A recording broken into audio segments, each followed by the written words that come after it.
Pharaoh lay frozen inside his sleeping bag, eyes fixed on the narrow peak of the tent, where cold breath had turned into trembling beads of water.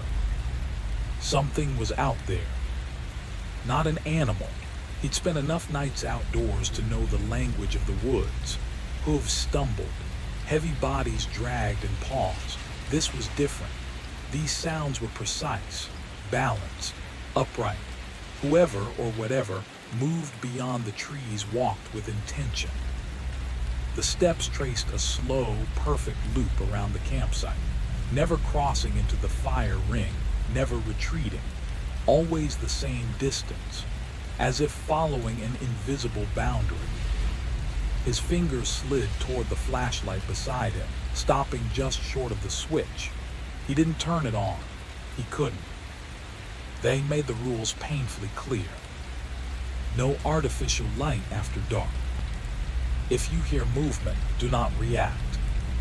Stillness ensures safety. That was what they promised. But the sound didn't fade. It lingered, circled. His breathing thinned as the footsteps came closer, stopping just outside the thin fabric separating him from the night. He heard another sound then, slow, controlled breathing, the quiet effort of someone trying not to be heard. Then it moved on, again and again. He'd been warned the first night would test him. The woman with the iron-colored hair had spoken softly that morning, as if reciting something learned long ago. "You stop assigning meaning to sounds," she said. "That's how you survive." Survive. The word should have scared him more. As the footsteps continued their endless orbit, Pharaoh wondered, again, how he had let himself come here. How sorrow had worn him down enough to accept a glossy card delivered by hand to his apartment door. No return address. Just coordinates. A date. And a single sentence. "Bring nothing that makes noise." He should have thrown it away. The wording alone should have sent a warning through his bones. But the apartment still carried her presence. Lavender on the air. A coffee cup drying by the sink with a stain she never got around to scrubbing. Some mornings he woke certain she was still alive, that the hospital room and the beeping machines and the moment her hand went cold were inventions of a broken mind. The invitation promised quiet. And Gideon, because that was the name he answered to before this place, was suffocating in sound.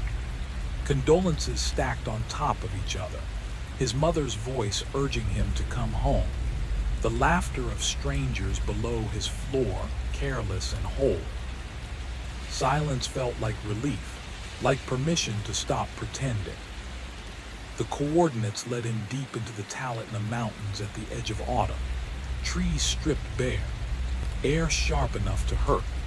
When he arrived at dawn, 4 others were already there, each standing alone, spaced as if by design. None of them greeted him. A woman older than the rest, hair the color of dull steel, eyes sharp and watchful. A thin young man whose hands never stopped moving. Another man broad and quiet, built like someone who used to carry heavy things for a living. They all looked selected, as if grief had shaped them into something specific, as if that was why they'd been invited. Outside the tent, the footsteps continued their patient circle. Pharaoh stayed perfectly still, heart pounding against rules he no longer trusted, realizing too late that this silence wasn't an escape. It was an inspection. A man who looked like he once lived in the ring but had long since stopped fighting stood nearby, his shoulders rounded, power softened by time. Beside him was a woman about Gideon's age, her face calm to the point of emptiness, the practiced stillness of someone who had learned, at great cost, how not to react. No one spoke. The silver-haired woman finally moved. Ingrid lifted a single finger to her mouth. The motion was slow, reassuring, almost kind. And yet it tightened something deep in Gideon's gut. She gestured toward the narrow trail cutting into the trees, and without a word they followed. The first hour felt harmless enough. Boots pressed into soil. Wind sighed through leafless branches. But Gideon couldn't stop noticing everything. The scrape of fabric, the soft click of his pack straps, the sound of his own breath. He became aware, suddenly, of how loud a human body is when it isn't trying to disappear. The others walked differently, softer, as if they'd practiced being forgotten. The campsite waited in a clearing surrounded by spruce so thick the forest beyond looked like a wall of shadow. 4 tents were already set up, arranged with exacting precision, forming a square. The spacing was deliberate, close enough to register movement, far enough to maintain isolation. At the center sat a fire pit, stones laid with care, no ash, no scorch marks. It hadn't been used. It felt symbolic, like an altar waiting for something. Ingrid pointed to the empty spot in the northeast corner. Gideon understood without asking. That was his place. Once the tents were secured, she called them together with a small wave of her hand and removed a laminated card from her coat. Her voice, when she finally used it, was calm and certain, as though she delivered these words many times before. "This is the silence protocol," she said. "You were chosen because you are seeking relief. We provide it freely if you honor the rules." She read them slowly. After sunset, no speaking, no light, no fire, no movement unless absolutely necessary. If you hear something beyond your tent, remain motionless. It will move on. Do not attempt to leave the camp at night. These conditions exist for your recovery, she finished, and for your protection. Place your trust in the quiet. It understands what you lack. At the bottom of the card were 4 signatures. The others had already committed their names. Ingrid extended a pen toward Gideon. His hand hovered. The wording unsettled him, especially that second rule. Not animals, not wind, just something. As if the distinction mattered, as if they already knew. But the drive back meant returning to rooms filled with echoes of Miriam's absence, to mornings that felt like punishment. He signed. The ink looked wrong, unsteady, smaller than the others, as if his name itself wasn't sure it belonged there. The afternoon dissolved into separation. No conversation, no shared tasks. Gideon watched the others the way you study strangers on a long train ride, searching for clues. The broad man, the former boxer, sat near the creek with fishing gear. Gideon later learned his name was Rooter. His hands were thick, scarred, yet unexpectedly gentle as he worked the line. He threaded it, tightened knots, tested the pull, then dismantled the entire setup and began again. He never cast it into the water. It wasn't about catching anything. It was about giving his hands purpose, a ritual, something to hold on to when words were forbidden. The younger man, Cole, sat cross-legged near his tent, spine straight, eyes unfocused, as if listening to something only he could hear. He didn't move for hours. And Gideon began to understand. This place wasn't built for rest. It was built for people who needed to be watched. Upright palms settled calmly on his thighs. His mouth moved almost imperceptibly. At first, Gideon assumed it was prayer, but the cadence was too even, too mechanical. He watched longer and realized numbers, 1 through 10, then again, over and over, a loop, maybe meditation, maybe a way to occupy the mind before it wandered somewhere darker. Petra moved differently. She paced the edge of the clearing at a measured pace, fingertips brushing the rough skin of the trees. Every few steps she stopped, pressed her hand flat against the trunk, and closed her eyes. She wasn't checking distance. She was memorizing, teaching her body exactly where safety ended and the woods, the real woods, began. Gideon tried to distract himself with a book. The letters refused to settle into meaning. His eyes kept lifting on their own, drawn back to the others. To Ingrid, seated beside the untouched fire pit, hands folded neatly in her lap. She didn't fidget, didn't blink much. She looked less like a person resting and more like something placed there intentionally years ago to serve a purpose. The quiet grew heavy long before night arrived. He started counting sounds without meaning to. The faint groan of his folding chair, the dry hiss of paper as he turned a page, the sound of his own breathing too loud, too intrusive. He tried to soften it, shallow it out, and only then realized the others were already doing the same. They moved carefully, deliberately, like students rehearsing for an exam where one mistake meant failure. They weren't relaxing. They were training. As dusk crept in, Ingrid stood, a small brass bell resting in her palm. She stepped into the center of camp. Without a word, the others rose. No hesitation, no confusion. They gathered instinctively, forming a loose arc around her. Gideon joined them without thinking, pulled by something older than logic, an understanding that this moment mattered, that it demanded witnesses. Ingrid lifted the bell slowly, giving them time to brace themselves. Then she rang it. The sound sliced through the air, clean, piercing, wrong. It rang too brightly against the stillness, like profanity spoken in a holy place. The echo bounced off the trees and returned warm, almost resentful, as if the forest itself rejected the intrusion. Ingrid pointed toward the horizon. The sun was kissing the mountain line, spilling deep orange and bruised purple across the sky. Then she brought her hand to her mouth. This time, she didn't hush them. She dragged her fingers across her lips in a slow, deliberate motion, sealing them shut, locking them. The others nodded once. Gideon nodded too, though his chest was tight and his pulse was racing. Night had arrived. Silence was no longer a suggestion. Without a glance at one another, they turned and walked back to their tents. Their movements carried the gravity of people crossing a threshold into a chapel, a cell, a place where choice no longer mattered and the rules ruled everything.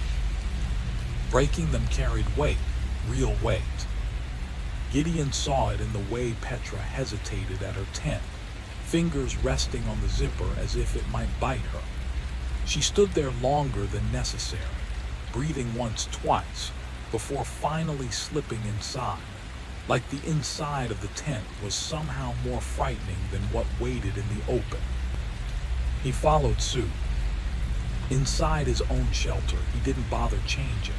He lay stiff in his sleeping bag, clothes and boots still on. The material smelled sharp and artificial, new nylon, factory clean. Nothing like his old gear. Nothing like the familiar, softened scent of things that had been used and shared. Miriam had made him give those away after their last trip. "We'll replace it all before the next one," she'd said. There hadn't been another trip. His gaze locked onto the narrow peak of the tent. Moisture was already collecting there, tiny beads catching the final trace of fading daylight. His watch glowed faintly. 6:47 p.m. 14 hours until morning. 14 hours of absolute quiet in a forest that felt off. Not wrong in any obvious way. The trees were trees. The air was cold but clean. Yet together, everything pressed in on him. A slow pressure behind the eyes, like the beginning of a headache that promised to get worse. He told himself it was normal.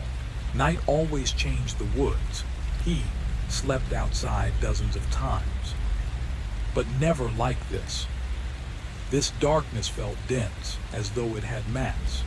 The silence wasn't empty, it felt packed tight, like something holding its breath alongside him. When his watch read 9:23 p.m., the sound began. Footsteps, measured steady, circling the camp. And in that moment, clarity hit him like ice water. The rules were never about mindfulness or recovery. They weren't about respect for nature or processing grief.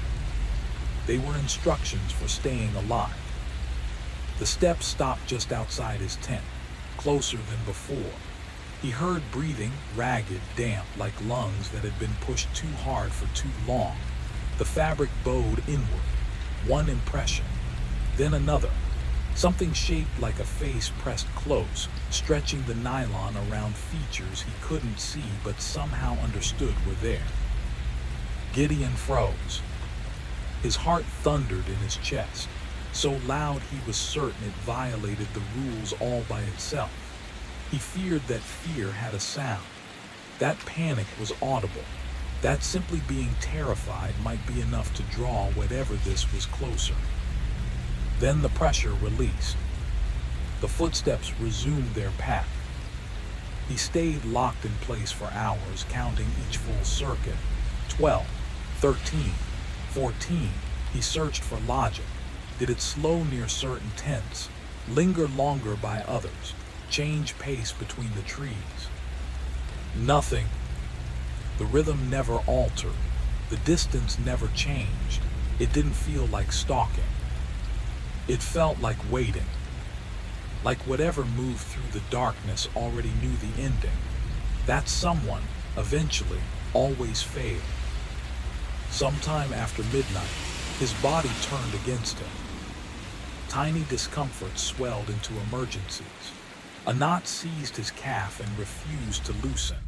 An itch bloomed beneath his shoulder blade, unreachable, maddening. Worst of all was the slow, relentless pressure in his bladder. A simple human need growing louder by the minute. He knew what it meant. Sooner or later, he would have to unzip the tent. He would have to step into the darkness that kept circling. The thought tightened his throat until breathing felt difficult. He tried to steady himself by thinking of Miriam, but that was a mistake. Memory cut deeper than fear. Better to focus on the thing outside than the life that had vanished. Better to be hunted than to grieve. When he checked his watch again, it read 2:17 a.m. And he noticed something had changed. He wasn't wondering what was out there anymore. That question had faded. He stopped demanding explanations the way you do in a bad dream, when logic breaks down and endurance becomes the only goal. His thinking had narrowed to something simpler, darker. How do I make it to morning? The realization felt important, like a quiet internal collapse, as if some rational part of him had finally stepped aside and allowed the impossible to exist without protest. Around 3, exhaustion won. Not peace, not safety, just the body's refusal to stay awake any longer. His eyes closed despite the footsteps, despite the breathing that sometimes pressed close to the tent wall. Fear loosened its grip just enough for sleep to drag him under. He dreamed of Miriam packing their bedroom in endless loops. Her bare feet made no sound against the floor. He called out to her, desperate to know why she wouldn't stop walking, but his voice was gone. His mouth opened and nothing came out. Morning arrived without ceremony. Gray light seeped through the tent walls, cold, flat, unforgiving. Gideon unzipped the flap and found the others already awake, cooking oatmeal on small stoves, moving easily, casually, like people who'd enjoyed a full night's rest. Like nothing had happened. Ingrid noticed him watching. She smiled and tapped near her ear, then lifted a shoulder in a mild shrug. "Did you hear anything?" Just animals, someone replied. Cole crouched near Gideon as the others dismantled the camp with unsettling speed. He met Gideon's hollow stare and gave a single nod. Not sympathy, recognition.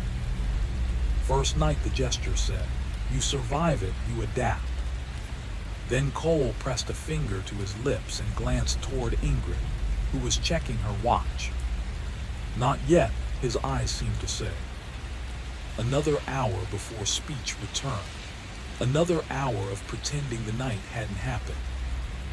They moved out soon after, following Ingrid deeper into the woods. The path barely qualified as a trail, more suggestion than direction. Gideon tried to mark turns in his mind, but everything blurred together. Trees repeated endlessly. The sky offered no sun, no orientation. He realized with a jolt that he wouldn't be able to find his way back alone. They stopped for lunch at a ridge overlooking a valley filled with dead spruce. Gray trunks stood packed together, stripped and lifeless, stretching as far as he could see. A forest killed from the inside out. Thousands of standing corpses. Ingrid let them take it in. This is what happens, she said calmly, when something feeds quietly for too long. They were technically allowed to speak in daylight, but almost no one did. Words felt unnecessary out here, maybe even dangerous. Gideon kept his eyes on the lifeless valley below and finally understood what he hadn't wanted to admit before. This place wasn't chosen by chance. Ingrid wasn't guiding them through scenic wilderness. She was leading them to locations that already felt thin, worn down. Places where something had gone wrong long ago and never fully corrected itself. The dead forest below looked exhausted, as if it had stopped resisting whatever had hollowed it out from the inside. Something that fed quietly. Donna settled beside him and wordlessly tipped her trail mix into his palm. Her eyes were gentle, but deeply tired. The eyes of someone who had watched the world fracture and learned to live among the cracks. She spoke without turning her head, her voice barely more than breath. They found me after my daughter died, she said. An invitation showed up, just like yours. She paused. This is my fourth time. The question rose in Gideon's throat. Does it help? But he swallowed it. Donna's mouth curved into a small, aching smile that answered everything. She pulled out a small notebook. He hadn't noticed it before. Inside were tally marks, dozens of them grouped carefully in sets of 5.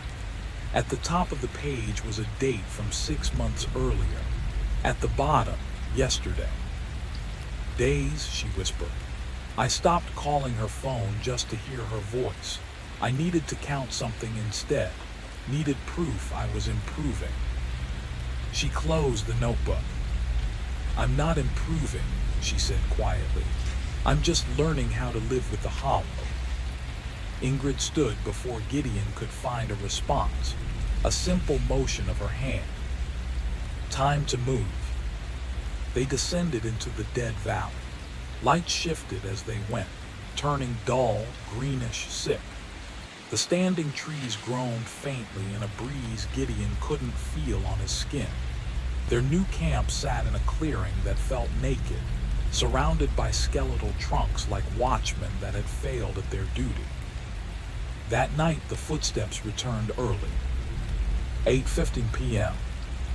The sky was still bruised with twilight when the circling began. Not one pattern this time. 2, maybe 3. The sounds overlapped, packing the perimeter with uneven timing. Each tent was visited. Each pause came with the same sound, wet, rasping breaths, as if whatever moved out there had been running hard for a long time. At 10:47 p.m., someone broke. A zipper screamed through the silence. Cole's tent. Running footsteps, panic. A flashlight snapped on, its beam slashing through the trees. No, I'm done, The words didn't fade. They ended. Instantly, like a switch flipped off. The flashlight hit the ground and stayed on, illuminating dead needles and stone. Outside the camp, every footstep stopped at once. Perfect silence. Then the movement resumed. But now there were more. 4 sets of steps instead of 3. The newest ones were wrong, uneven, frantic, desperate, running without direction, circling endlessly, trapped in the same path. Gideon clenched his fist against his mouth, understanding too late what the protocol truly was. They weren't being protected from what lived in the forest. They were being taught how to replace it. Against his mouth to smother the scream clawing its way up his throat, he stayed frozen until first light, listening as Cole ran endlessly through the trees. No words, no cries, just motion. Hour after hour, his footsteps slowly sinking with the others, losing panic, gaining precision. By morning, Cole's tent was vacant. The sleeping bag lay open, cold and unused, like he'd simply stepped away and forgotten to return. No one spoke his name. Ingrid portioned oatmeal for 4 instead of 5. No hesitation, no moment of acknowledgement. The camp moved like a machine resetting itself, as if a faulty piece had been quietly removed. Gideon waited until tents were being packed before stepping toward Ingrid. He didn't need to ask. His face carried the question. Where is he? She met his eyes with something close to sympathy. He broke protocol. The weight of those words dropped straight through him. He's still out there, Gideon whispered urgently, gesturing toward the forest. We can't just leave him. Ingrid placed a hand on his shoulder, firm, unyielding, kind in the way authority sometimes pretends to be. The rules protect us. From what? Her fingers slid to his cheek, almost tender, like a parent comforting a child who had just learned a truth too large to carry. They left the dead valley by a different path. Gideon tried to memorize the way, but the forest resisted him. Landmarks shifted. Trails appeared where none had been before, then vanished behind them. By afternoon, they reached another campsite beside a lake so perfectly still it looked solid, black, glossy, untouched. No insects, no wind, nothing willing to disturb the surface. Reuter sat beside Gideon while they worked. Every movement he made was deliberate, careful, like a man who'd learned his body could betray him without warning. After a long while, he spoke without lifting his eyes from the tense stake. You're wondering why we don't leave. Gideon nodded. Reuter drove the stake into the earth with 3 slow strikes. Because going back doesn't fix anything, he said. The pain just changes its face. He gestured toward the silent woods. Here the rules are simple. Follow them and you're safe. And if you do, Gideon asked. Reuter let the sentence die unfinished. That's insane, Gideon said. Reuter smiled, a soft, devastated curve of the mouth, the saddest smile Gideon had ever seen. You heard Cole last night, he said. Did it sound like he was suffering? Gideon thought of the running, the way the chaos slowly drained out of it, the fear smoothing into rhythm. No, he admitted, just moving. Reuter stood, joints cracking. Some people call that peace. That night, 5 sets of footsteps circled the camp. Gideon counted them compulsively. 4 moved with cold precision. The 5th lagged, stumbled, corrected itself, still learning the pattern, still becoming. At 11:34 p.m., something brushed the side of his tent. Not a hand this time. Something lighter, curious. Testing. Gideon's tent. The contact was light, exploratory, not forceful, almost gentle. The nylon bowed inward, one clear imprint, then another, the suggestion of fingers, then something broader, maybe a face, pressing close enough that the fabric stretched around contours he couldn't fully see, only sense. Features implied, not revealed. He stopped breathing. His pulse slammed in his ears, thunderous, reckless. He was sure it was too loud. That fear itself made noise. That panic counted as movement, as signal, as invitation. He willed his heart to slow. The pressure lifted. The presence moved on. The footsteps resumed their endless orbit. At dawn, Ingrid called them together by the lake. She held the laminated card again, but this time she turned it over. Writing covered the back, dense, deliberate. Gideon hadn't noticed it before. He read, "You came here seeking quiet. You found it. Now you understand what sound costs. Noise draws attention. Noise announces separation. Noise broadcasts longing to things that feed on it. Silence is not punishment. Silence is concealment. We are not strong enough to stand alone. We are not brave enough to cry out and endure what answers. Remain quiet, remain protected, remain together. Or join those who walk." Gideon read it again, slower this time. Donna stood beside him, her face emptied of expression. Ingrid raised her hand, 5 fingers. She lowered it, raised it again, and again. Then she gestured toward the trees and spread her hands wide, farther than numbers could reach. Donna leaned close, her whisper fragile. "We were all chosen," she said. "Spouses left behind, parents with empty bedrooms, people who wake up and remember." Her voice fractured. "We're easy targets. We've been calling into the dark for years. We just didn't know something was answering." Gideon's voice broke free before he could stop it. "This is madness. We leave now." Ingrid's grip on his arm was soft but absolute.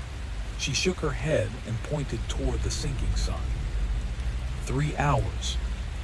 Then she mimed walking, then crossed her arms firmly. Not enough time. One more night. Gideon spent the afternoon by the lake. He crouched at the edge, searching the surface for himself. The water never stirred. No wind ripple, no insect touch. It reflected nothing, only depth. He dropped a stone. No splash. It vanished soundlessly. Another stone, gone. Another. The lake refused to acknowledge intrusion. After the 5th stone disappeared without a trace, he stopped. Some things here simply would not respond the way they should. His thoughts drifted to the apartment, to the unopened closet, to the toothbrush still standing where she'd left it, to the crossword on the table, half finished, waiting for answers that would never come. He realized with a hollow chill why the silence worked. Because out here, nothing echoed back. And for people like him, that almost felt like relief. The crossword on the coffee table, blue ink, her handwriting neat and familiar. The pen rested across the page as if she'd only stepped into the next room. He'd turned the apartment into a shrine, freezing every object in place, believing that preservation meant devotion.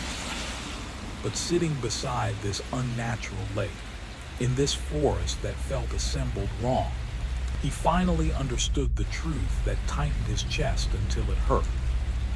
He hadn't been honoring her memory. He'd been curating his guilt. Every untouched item was an accusation, proof of all the things he hadn't done, the apology he never offered that morning, the laugh he didn't bother to earn, the last argument petty, stupid, poisonous. The thought that followed was unbearable, vast enough to crush him. I wasn't worth staying alive for. He stood abruptly, unable to remain still with it. Rooter joined him later, eyes fixed on the black glass of the lake. After a long stretch of quiet, he picked up a stone, rolling it between his thick fingers. "My wife didn't die suddenly," he said. "Cancer, 18 months. His tone was flat, like reading weather. Near the end, I started hoping it would be over. He let the stone fall. It vanished into the water without sound. Not because I didn't love her," he added, "but because waiting was worse than losing." He swallowed. "That's the thought I can't outrun, that I wished for, and I got what I wished for." Gideon's breath stalled in his chest. Because he understood. That last morning, the argument over nothing, trash left out, words sharpened instead of softened, Miriam leaving without a goodbye kiss, his final sentence to her criticism, not love. Rooter stood, joints popping softly. "That's why we're here," he said. "Not because we're innocent, because we're haunted." The final sunset burned purple and gold, magnificent, uncaring. Ingrid rang the bell. Gideon retreated into his tent, but this time he didn't lie down. He sat upright, legs crossed, flashlight gripped tight, knife folded in his pocket. If something came for him tonight, it wouldn't be effortless. The footsteps began at 8:03 p.m. 5 patterns, steady, patient. At 9:50, a zipper whispered open. Dana's tent, every muscle in Gideon's body locked. He heard her footsteps, measured, peaceful, moving across the camp toward the lake. He should have stayed silent, but something inside him shattered. "Dana," he breathed. "No." The word was barely audible, but in that suffocating quiet it thundered. Every footstep stopped. Dana stopped too. Then she spoke, her voice distant, softened by wonder. "I can hear her," she said. "My little girl." A wet, rattling breath. "She's been alone for so long." Dana laughed. It wasn't hysterical, it wasn't broken, it was relief, recognition, reunion. The sound was worse than screaming. She ran. A small splash cut the night, brief, final. Silence rushed back in. But when the footsteps resumed, there were 6 sets now, circling the camp with terrible harmony, and Gideon understood the truth too late. The forest wasn't hunting them. It was collecting them. Had crept closer, no longer distant, no longer respectful of the tree line. 6 distinct patterns now tracing the edge of camp. The newest movements were wrong, uneven, dragging, as if the ground resisted them, as if they were learning how to move again. Gideon clamped both hands over his mouth. He'd spoken. He'd broken the rules. Sound had escaped him. The footsteps halted. All of them. They gathered just beyond the thin wall of nylon, forming a half circle so tight he could hear the wet, rasping pull of breath. And beneath it, softer, intimate Dana's voice, whispering his name again and again. Not pleading, not angry. Inviting. The zipper on his tent began to slide down. From the outside, panic snapped something loose inside him. Gideon grabbed the flashlight and the knife. If this was how it ended, it wouldn't be quiet. He wouldn't dissolve into running circles or disappear into water. He wouldn't. A hand appeared through the opening, palm out. Ingrid's voice slipped in after it, barely more than air. "They're testing you." His grip trembled on the knife. "What are they?" She hesitated. "What we leave behind," she said. "Grief, guilt, loneliness, with nowhere to rest." Then why bring us here? Her face emerged in the gap. In the dark, her expression was unreadable. Because the protocol isn't protecting us from them, she said gently. It's protecting them from us, from becoming more. His breath shook. Then why invite me? Because you know how to be silent, she said. You've practiced it for months, living among her things, never crying, never breaking. You already know how not to answer when something calls. She extended her hand. Morning is 6 hours away, she whispered. You can last that long. The footsteps began moving again, farther now, retreating back toward the trees. All except one. Dana's dragging steps lingered outside his tent, slow and patient. Gideon made his choice. He set the knife down. He kept the flashlight, but didn't turn it on.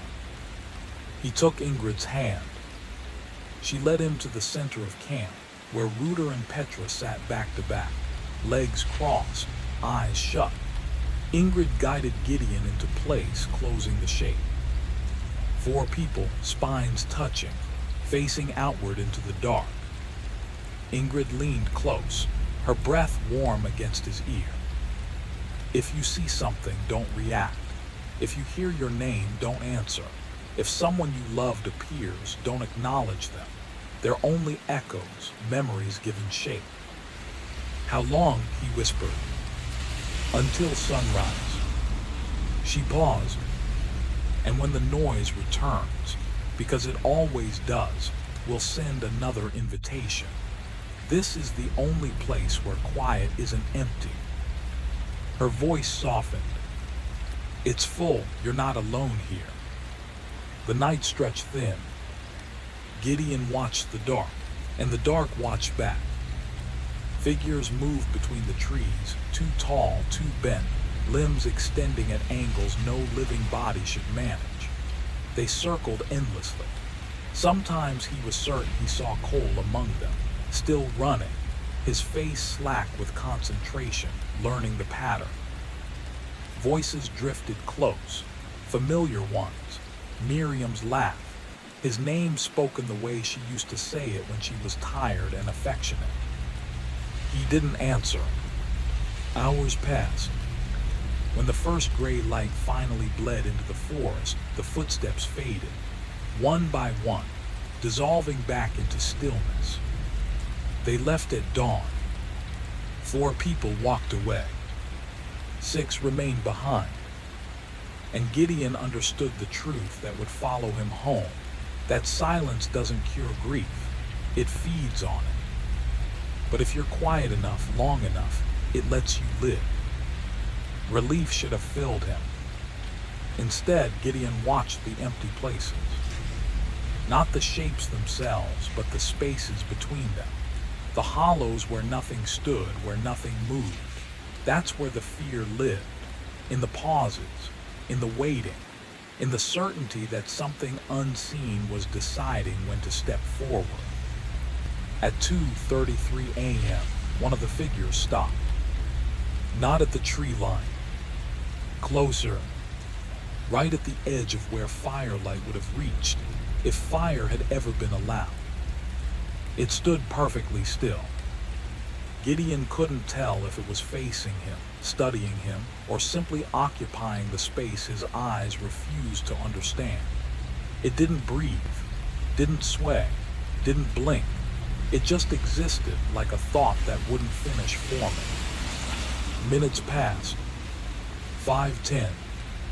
The thing didn't move. Then slowly, it raised one hand. Not in threat, not in invitation.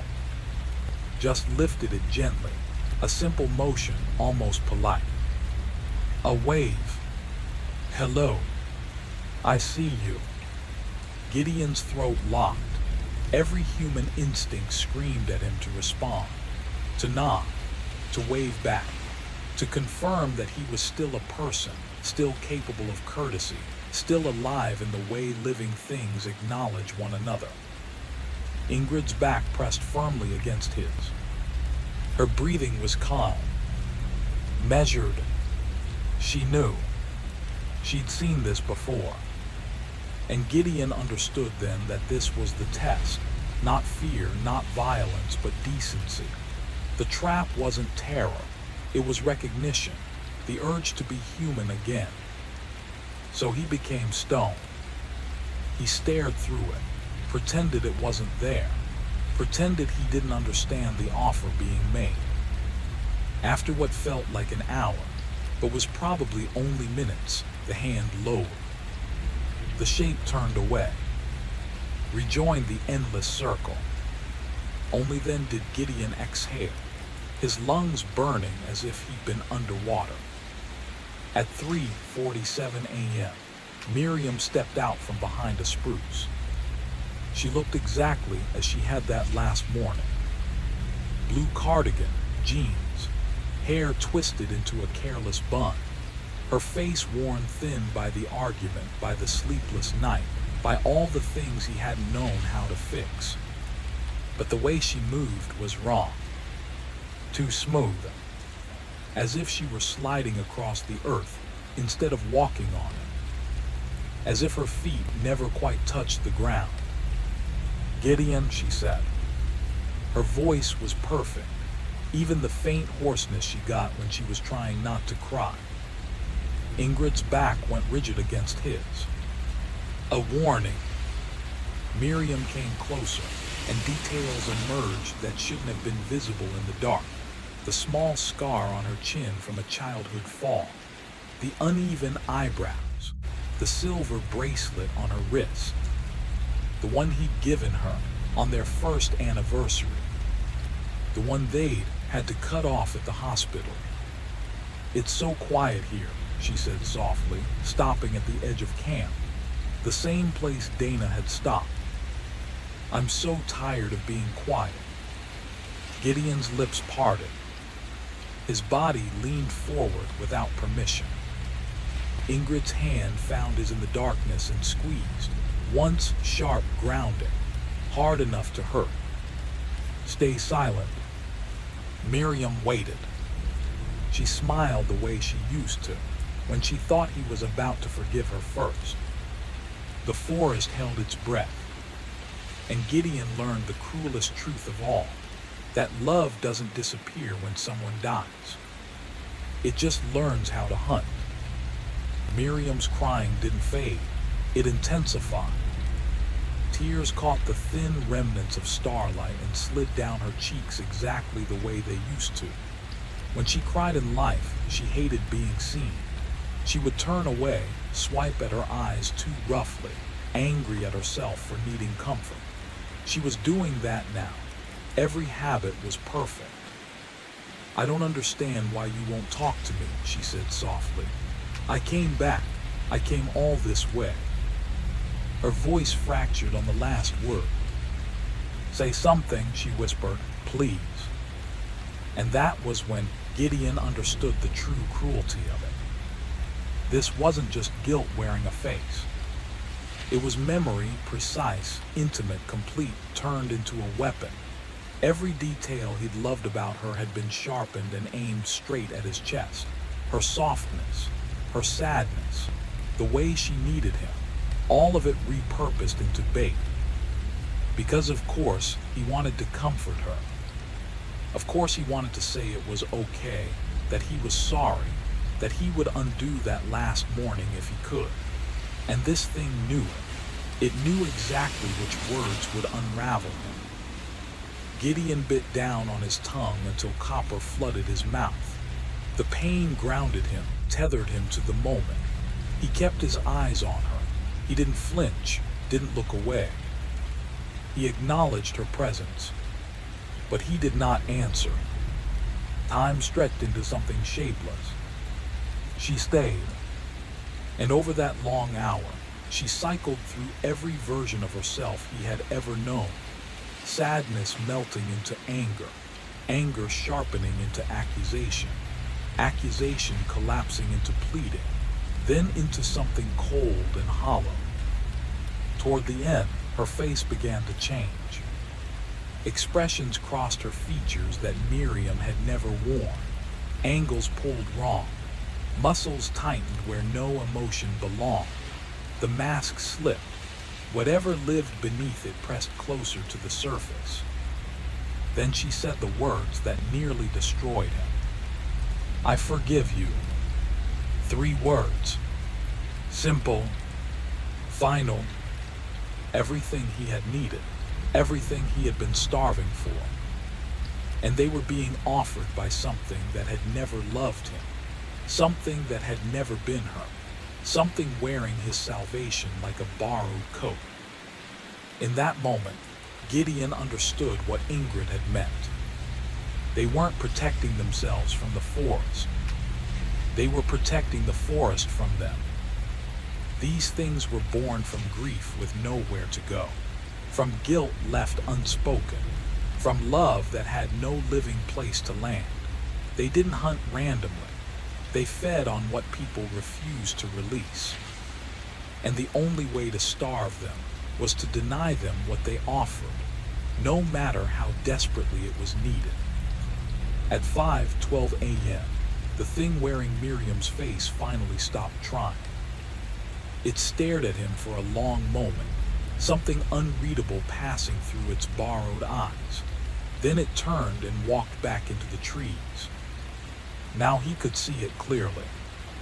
The movement was wrong, always had been, too smooth, too weightless. He'd ignored it because hope had blinded him. The other shapes followed, retreating deeper into the forest. Their footsteps faded into the distance.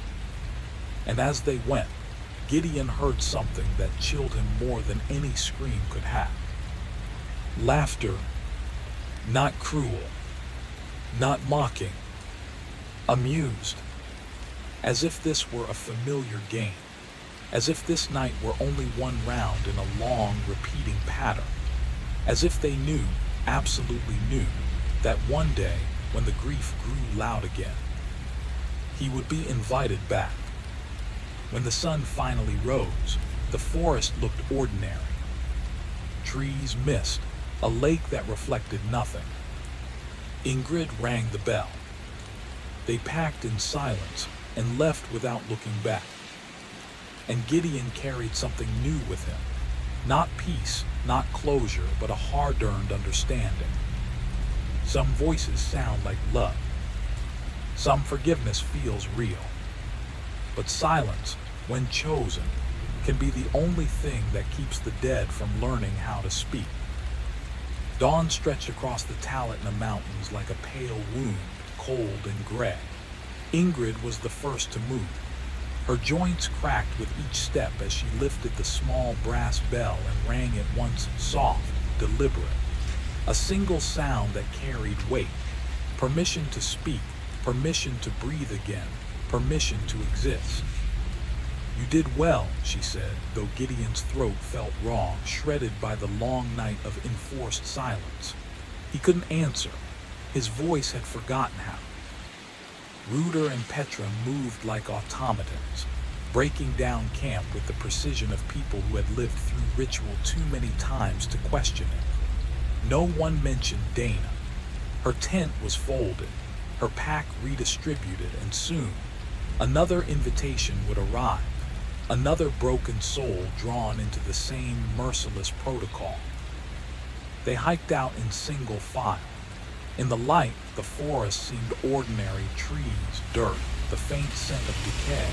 But Gideon knew better. He could still feel it in the gaps between trunks, hear it in the spaces between leaves, the shapes that circled, waited, and whispered in voices stolen from the dead. He studied the others. Ruder moved with care, deliberate, conserving strength, but there was something new, a lightness in his gait, like he'd set down a burden he hadn't known he carried.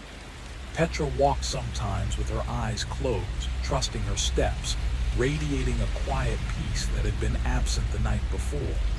Ingrid hummed softly, small, contented sounds, not melodies, just life. And Gideon realized her purpose wasn't to guide them through the mountains or teach the rules.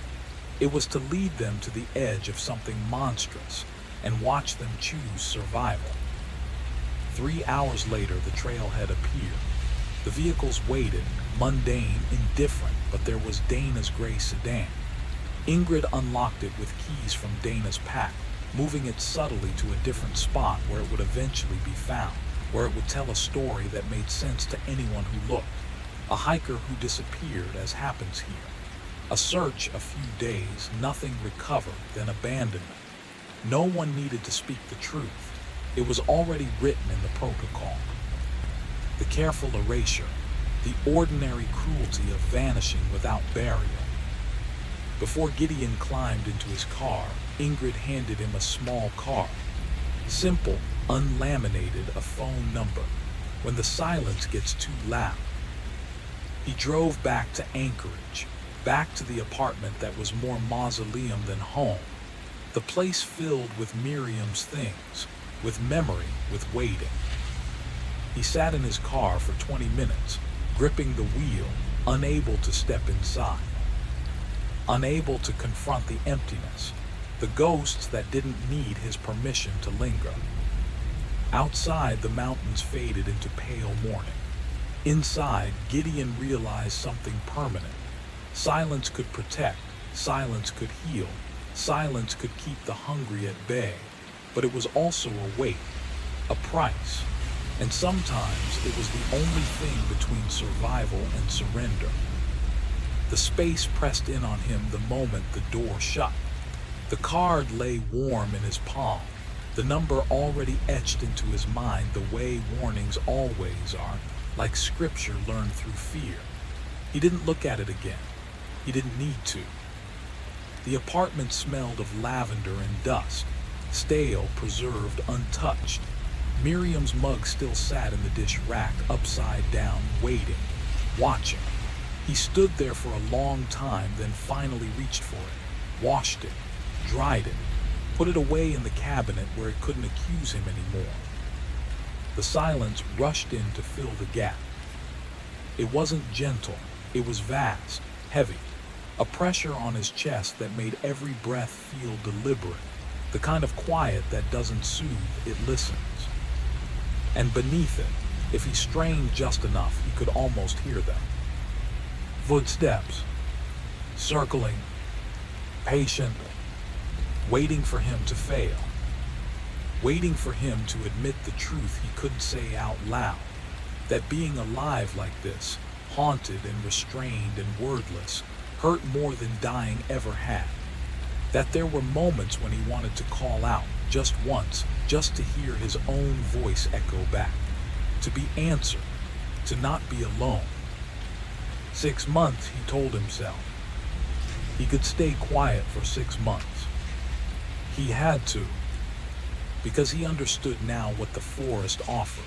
Not torture, not pain, relief, motion without memory, existence without guilt, running forever without having to feel why. And that was the most terrifying truth of all. That peace was waiting. That all it took was one scream, one broken rule, one moment of weakness, and the dark would open its arms. Story 2, The Mercy of Thieves. The wire cutters felt impossibly light in Danny Kozer's hands, almost laughably so, given what they were about to do. His brother Eddie had already slipped through the broken chainmail, low and silent across the cracked asphalt, where weeds had clawed through like jagged teeth. Hillrest Medical Complex loomed ahead, skeletal against the cold November sky, boarded windows, rust streaks that glinted like dried blood under the harsh sodium lights of the nearby highway. Danny had stolen copper from plenty of abandoned places over the last 3 years, but never from a building that still thrummed with life. You could feel it from 2 blocks out. The subtle hum that crawled into your chest made the hairs on your arms bristle even through layers of clothing. That hum promised danger, and Danny felt it now. The complex had been condemned for 8 years. Notices posted, historical societies giving up. Yet inside, somewhere, electricity still pulsed. Eddie didn't slow down, not since Julie left, not since the bank repossessed the house. He carried himself with a kind of relentless momentum, a forward-driving obsession, a force that ignored consequence. Danny followed. That's what little brothers did even at 34, even when following felt like stepping into a trap. He thought of his own kids as he crossed the parking lot. Chloe, 7, and Mason just turned 5. He had missed Mason's birthday last week, empty-handed, unable to face the disappointment in his ex-wife's eyes. The red-ink child support notice still stared at him from the kitchen counter, screaming past due.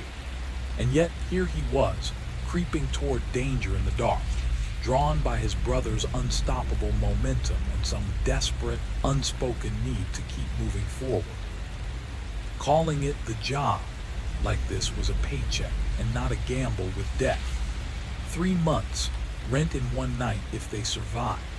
If they didn't fry themselves on live wires, fall through rotted floors into a basement full of chemical sludge, or get caught by whoever still wandered the shadows of Hillrest. The side door gave with almost no resistance.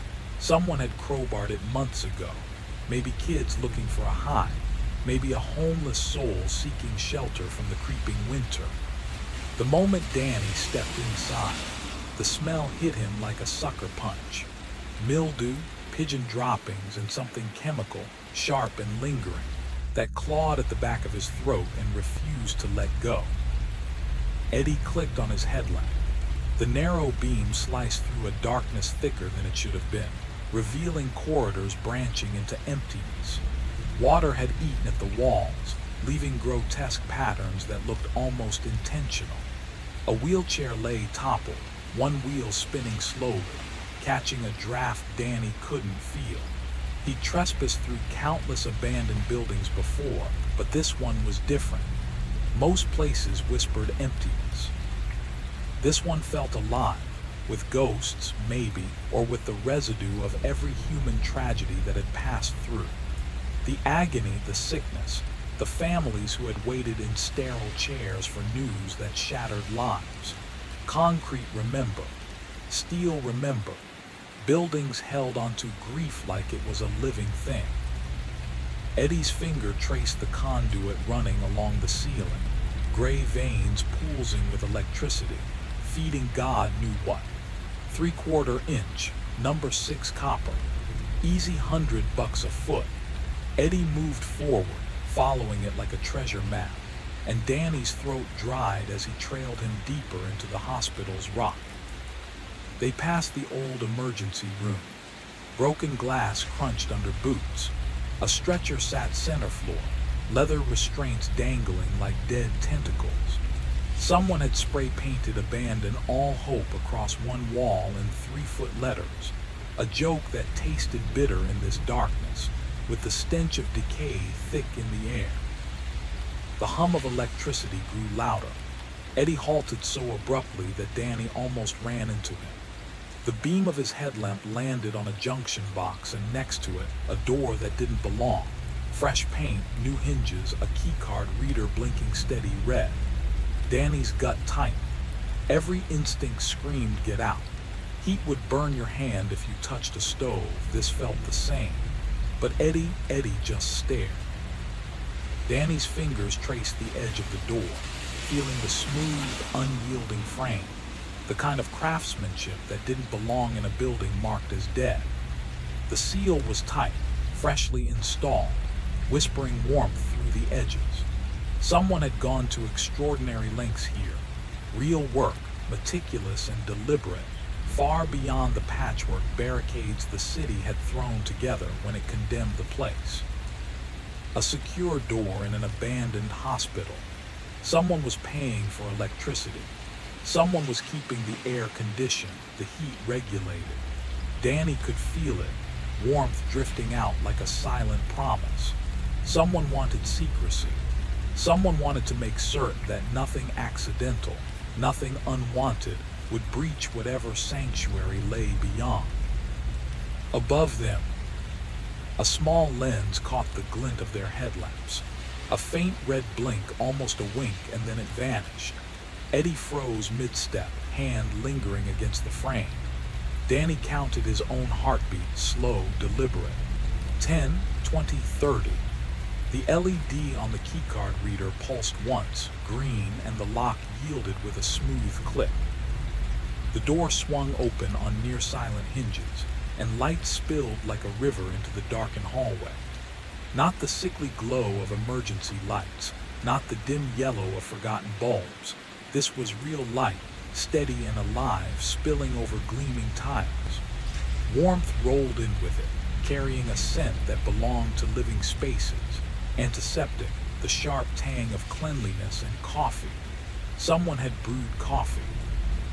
Eddie's eyes caught Danny's reflection in their shared uncertainty. The hesitation, the thrill, the fear.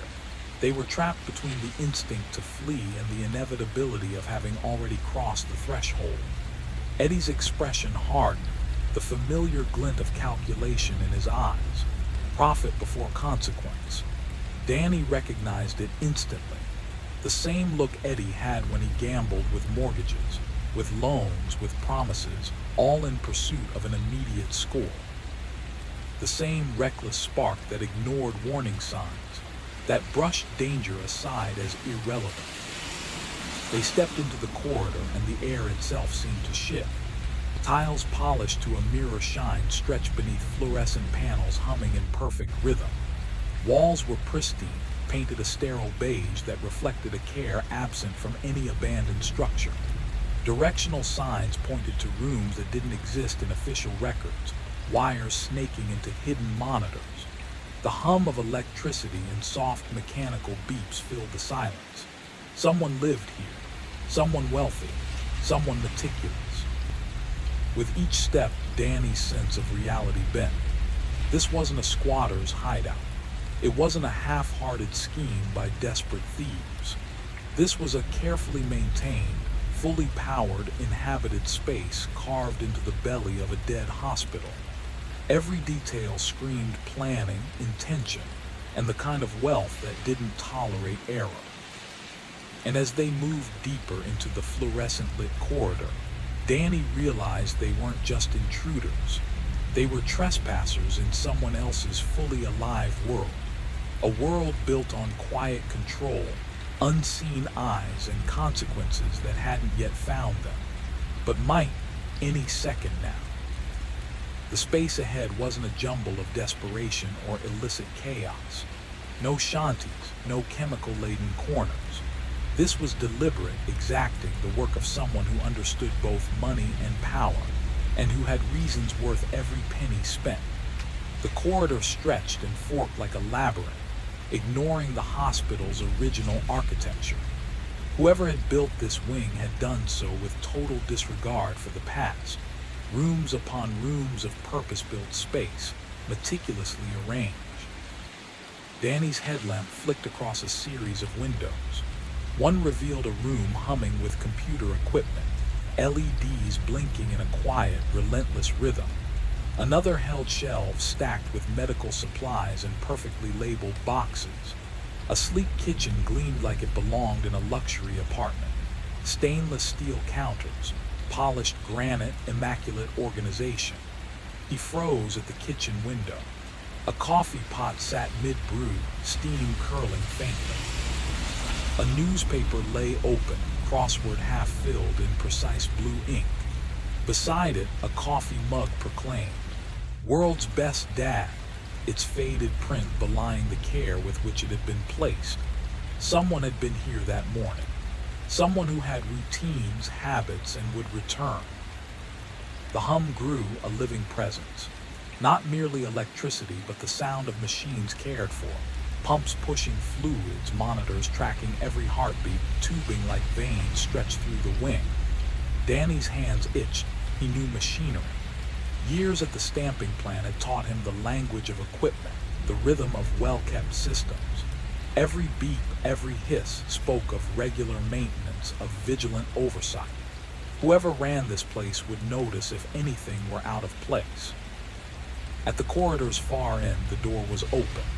Inside, a man lay bathed in the gentle glow of monitors. Frail, perhaps barely 120 pounds, he reclined against crisp white sheets like royalty in exile. Tubes snaked into his arms, a catheter discreetly coiled beneath the linens. Electrodes dotted his chest, feeding life into machines that hummed a steady reassurance. His hair, what little remained, was combed neatly, his face smooth and clean-shaven. Yet it was his eyes that arrested Danny, the only vibrant, youthful thing about him. Everything else spoke of time's relentless erosion, a body maintained through sheer technological will.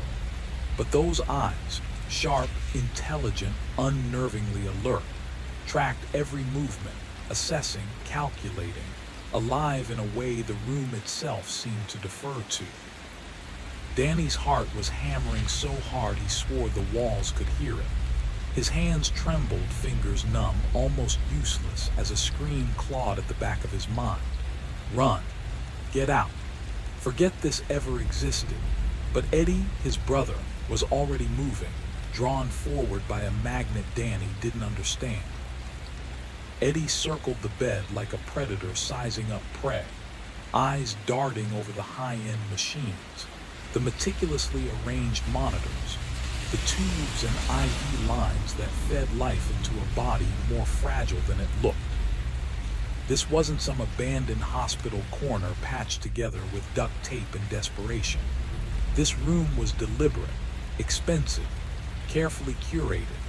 2 hospital rooms smashed into one, with a leather recliner, a mounted flat screen, a kitchenette with a microwave and a small fridge. Bookshelves lined the walls, crammed with novels, medical texts, and reference guides, untouched, pristine, like someone had placed them there yesterday.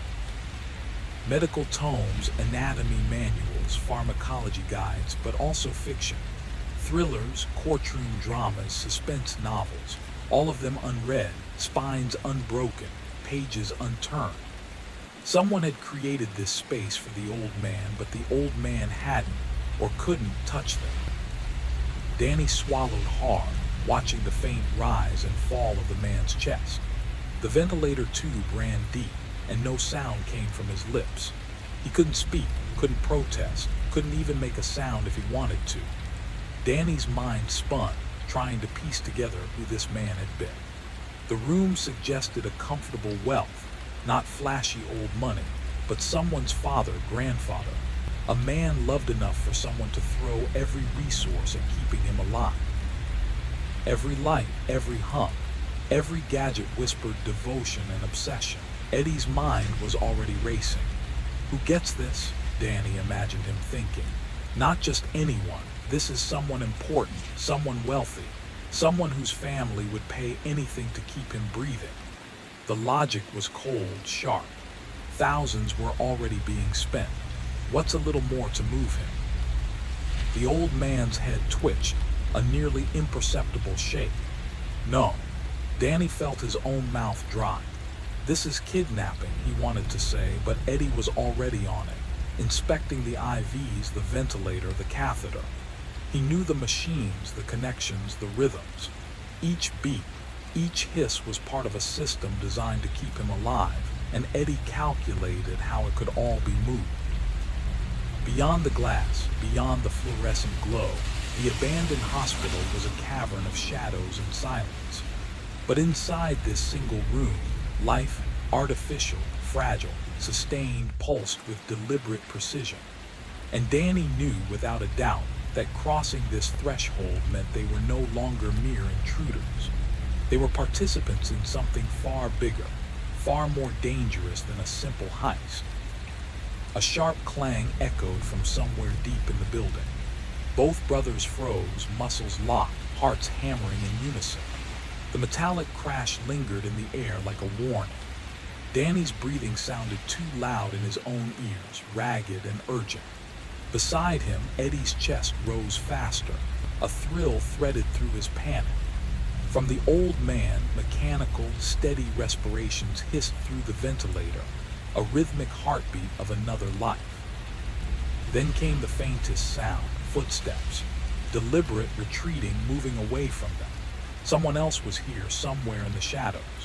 Eddie caught Danny's gaze, the same mix of adrenaline and disbelief mirrored in his eyes. They held perfectly still, frozen statues as the footsteps faded into silence. A door clicked shut in the distance. Even farther, an engine roared to life in the parking lot, muffled but unmistakable. Whoever had been here was leaving. The monitors kept their steady pulse, a cold reassurance amid the tension. Outside, the abandoned hospital seemed to exhale, swallowed once again by darkness and quiet.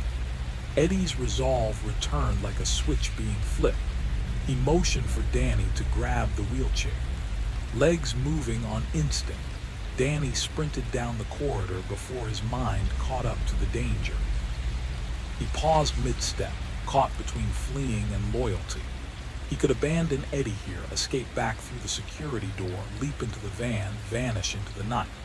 But Eddie was the only family left, his brother the one who still spoke to him. Their parents were gone. Their sister had disappeared to Oregon, untraceable. Just the two of them remained, men in their 30s, burdened with nothing but debts, mistakes, and a desperate need that had brought them into a condemned hospital in the dead of night.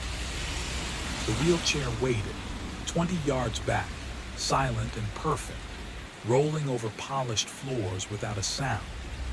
Danny pushed it forward, gliding past the pristine walls and flawless lighting, heading toward the room where Eddie was already dismantling tubes with the precision of someone who had surrendered fear long ago. Eddie moved methodically. IV lines were detached first, each end sealed with gauze. Then the catheter, then the electrodes. The old man remained silent, his voice imprisoned by the ventilator tube. But that tube would have to come out. They couldn't transport him through the halls with it. The machine barely assisted him anyway. If he didn't need it, why was it there? Danny finally looked at the old man's face, really looked. The terror etched deep in his features, yes, but beneath that terror was a fragile glimmer of something else. Hope. Maybe, just maybe, these two reckless brothers were about to pull him from a fate worse than death. The old man bucked weakly against the restraints, unaware that the night was about to change everything. The straps on the old man's wrists and ankles were soft, almost tender, but firm enough to keep him from wandering. Not cruel, just controlling. Danny's mind recoiled. Why restrain someone so connected, so fragile, who couldn't even form words? Eddie tugged at the ventilator tube. The old man inhaled sharply, a wet, rattling gasp that made Danny flinch. Then he breathed steadily on his own. His eyes glistened. His lips moved, mouthing syllables that dissolved into nothing. Sounds like a frightened animal, human yet not, caught between pain and incapacity. Together, the brothers lifted him from the bed into the wheelchair. He felt impossibly light, all brittle bones wrapped in thin, fragile skin. Danny's hands trembled as he nudged the man's feet onto the footrests. Up close, he saw the network of surgical scars etched across his arms and chest. Precise, methodical, repeated interventions. This wasn't happenstance or misfortune. Someone had been meticulously reshaping this man, over and over. Eddie wheeled him forward. The old man's head drooped, then lifted, tracking the room one last time. The humming monitors, the neatly arranged bed, the unread books lining the shelves. His lips moved. No sound emerged, but Danny read the silent plea. Please, take him. Leave him, he couldn't tell. Through the dim corridors they moved, past banks of darkened computer screens, past supply closets stacked with pristine gauze, gloves, and unfamiliar medications, past the small kitchen, where a half-completed crossword and a still-warm coffee cup testified that someone had been there that morning, someone who would return and discover the empty room. The door reader blinked green. Eddie went first, guiding the wheelchair through, Danny close behind. The door shut behind them with a thud that reverberated in Danny's chest. sealing the darkness of the abandoned hospital around them. Shadows twisted strangely along the walls as they navigated the labyrinth of hallways. Tiles cracked under the wheelchair's wheels. The old man's breathing grew rapid, shallow, almost panicked, or perhaps thrilled. Danny's own headlamp cast jittering light ahead, but every corner of his vision teased movement that wasn't real. Doors that shifted, shadows that slithered. Danny's mind raced. What had they just done? They had infiltrated something far beyond a condemned building, far beyond theft, far beyond their understanding. Something alive had been waiting inside, and now it was coming with them. They were almost free. Just a few steps from the cracked door, the outside air, the van waiting like a promise of escape. Danny's heart thudded in his chest, adrenaline pumping so hard it hurt. Eddie was pushing the wheelchair like a man possessed, eyes fixed on the exit. And then ring. A sharp, jarring sound tore through the quiet, a ringtone from some long-forgotten playlist. Eddie froze, hand hovering over the phone. Danny wanted to scream, to tell him to ignore it, but the words caught in his throat. Whoever was calling didn't need to wait. They already knew. Already saw, already knew what they'd done. Eddie swiped and lifted the phone. 5 seconds. 10. Danny watched the color drain from his brother's face, replaced by something pale, fragile, like newsprint caught in a storm. Eddie lowered the phone slowly, as if it had fangs, as if it might bite. "They know," Eddie whispered. "They know they want him back. Floyd Tennyson, bring him back and we walk away." Danny's stomach dropped. Ice water replaced everything else in his body. Floyd, the old man in the wheelchair, turned his head. His expression had shifted. No fear, no pleading, satisfaction. That terrifying calm of someone who'd been waiting for this moment, someone who had known all along that escape was never an option. "There must be cameras," Danny muttered. "Everywhere in the room, in the hallways, they saw us."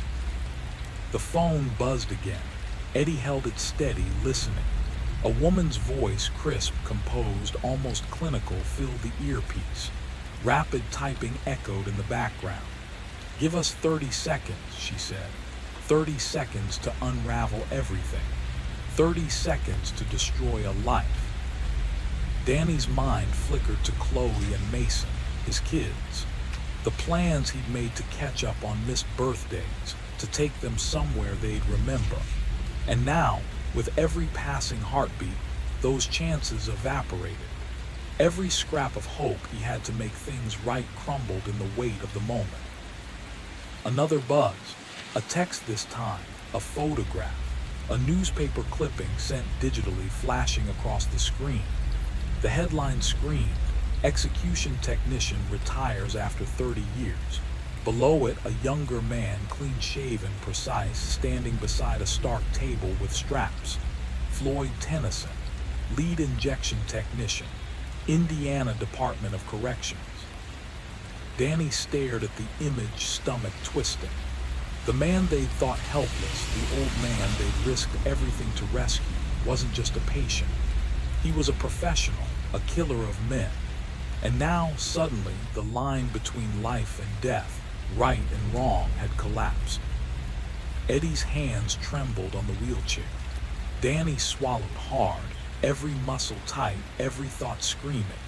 They were in deeper than they'd ever imagined, and there was no turning back.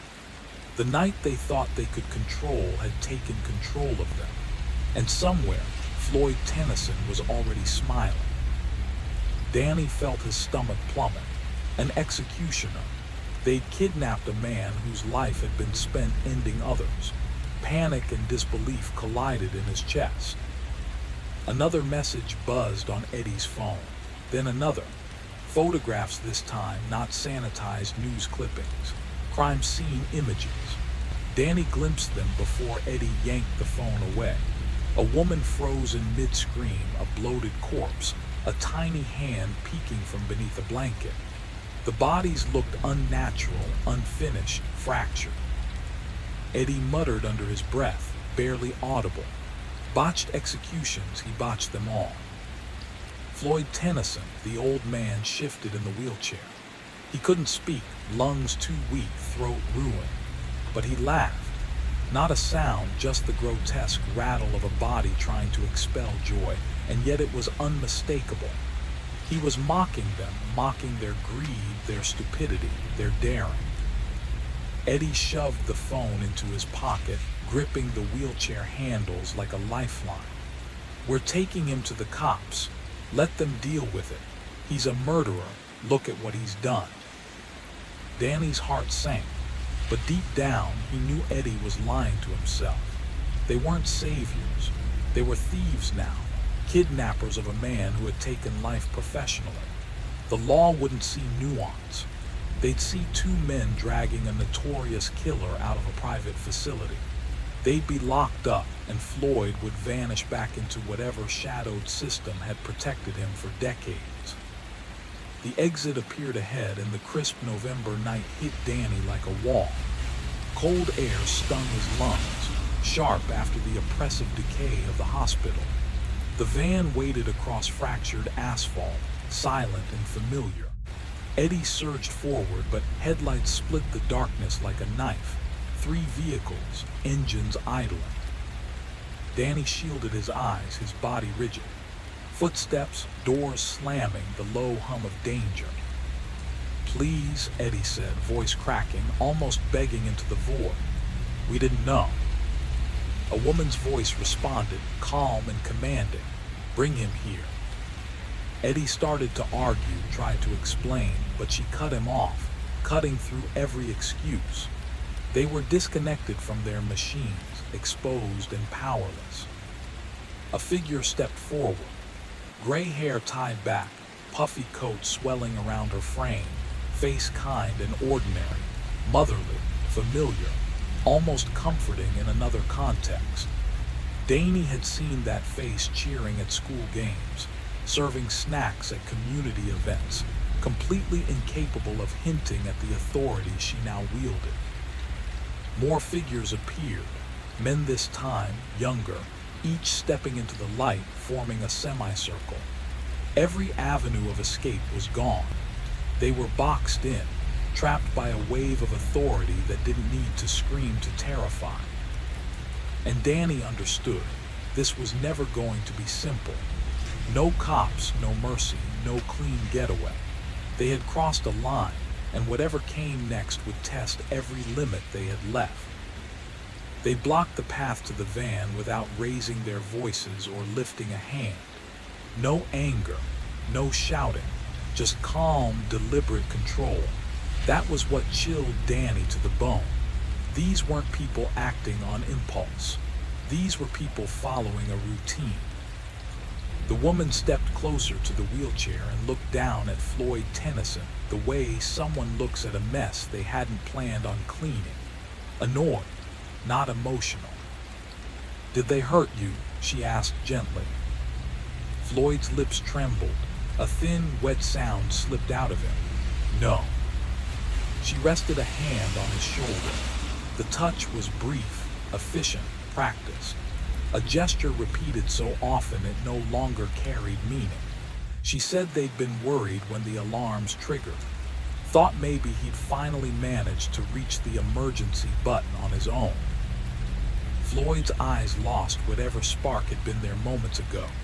The smugness drained away. He knew the rules, he always had. Then she turned her attention to the brothers and began reciting their lives like a grocery list. Names, ages, debts, arrests, missed payments, failed marriages, mistakes stacked on mistakes. Danny felt his chest collapse inward. She knew about his kids, where they lived, where his ex-wife worked, things he hadn't told anyone, things only a system with time and patience could know. They'd been monitoring the hospital for months, she explained, watching for trespassers, planning for addicts, for vagrants, for bored teenagers daring each other to explore ruins. What they hadn't expected was someone actually taking Floyd. Eddie tried again, desperation cracking his voice. "Please, let us go. We didn't understand. We won't say a word." One of the men stepped forward. Up close, Danny saw the tears, silent, endless, like they'd been falling for years. They saw everything. The man said quietly, "The machines, the work, what we're doing here." The woman crouched until she was level with Floyd. Her joints popped as she lowered herself. She was older than Danny had thought, old enough to have buried someone she loved. "They think you're a victim," she said softly. "Tell them." Floyd Tennyson lifted his head. His voice was ruined, scraped thin by years of tubes and age, but when he spoke, the night carried it anyway. Clear, unmistakable. "They keep me alive," he whispered, "so I can feel it. They're keeping me breathing so I can suffer." Floyd's whisper drifted through the cold air. The woman smiled, not with cruelty, not with triumph, but with the quiet certainty of someone who believes they are right. "Yes," she said softly, "that's exactly it." She straightened, brushing dust from her knees. A plain gold ring caught the light on her hand. A wedding band. The kind worn by women who pack lunches, attend graduations, and sit beside hospital beds holding hands that are going cold.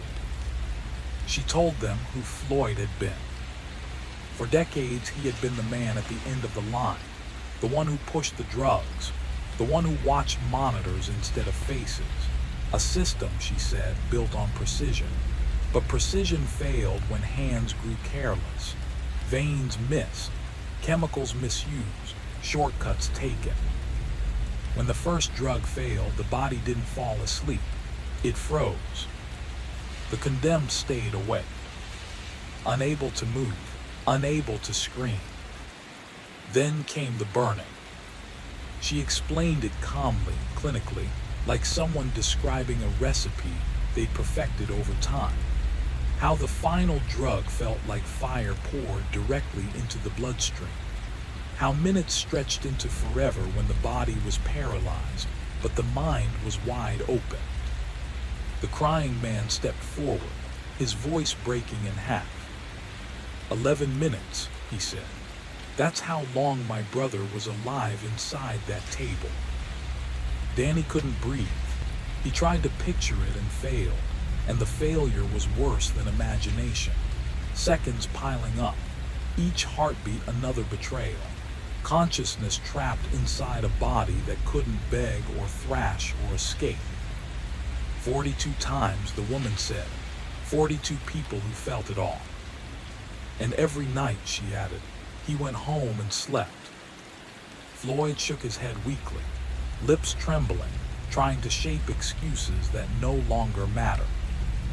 So we decided, she said, her voice turning flat, that he should know what it's like when time stops helping you. 8 months, that's how long they'd been refining it. Pain calibrated like an equation. Enough torment to last, not enough to end it. Danny's body rejected the words before his mind could. He bent over and vomited onto the cracked pavement, bile splashing between his boots. His hands shook, his vision blurred. Eddie stood motionless. The man who always moved forward had finally run out of ground. He tried pleading, promising, swearing silence. It didn't matter. They had already unplugged Floyd. For the first time in months, the old man wasn't screaming inside his own nerves. He was breathing real air, sitting upright, alive without pain. Immersive. You interrupted us, the woman said gently. You cost us time. You forced us into the open. That required balance. The men stepped closer. Danny swallowed hard. Then what do you want?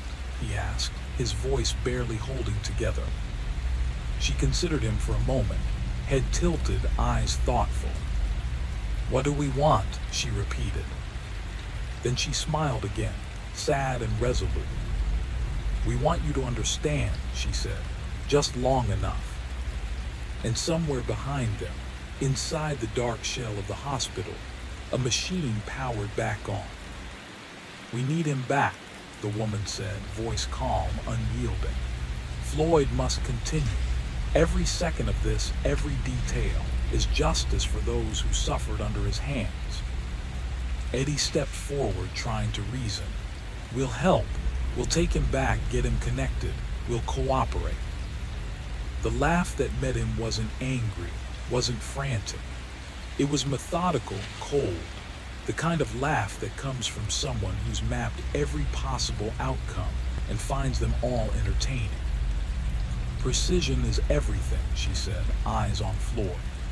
"Pain calibrated, exact, deliberate. Interrupt us and everything resets. We start over." Danny could smell them now, sweat, coffee, and the faint tang of metal. One carried zip ties, another a coil of duct tape. Every movement measured, professional. Every step rehearsed. "You could leave," the woman mused, "trust them to vanish quietly. But Floyd exists in the shadows. Official records say he died. Mark was at the prison morgue that day. He switched the tags. The ashes burned weren't his. The world thinks he's gone." Danny felt the weight of it sink in. If anyone found out, 42 families lost their only chance at justice. "I swear," he said, voice raw, "we won't tell." Mark, the younger man who had been quiet until now, lunged. His fist struck Eddie in the solar plexus with precision, and the world went black for a heartbeat. Air expelled in a sharp, hollow gasp.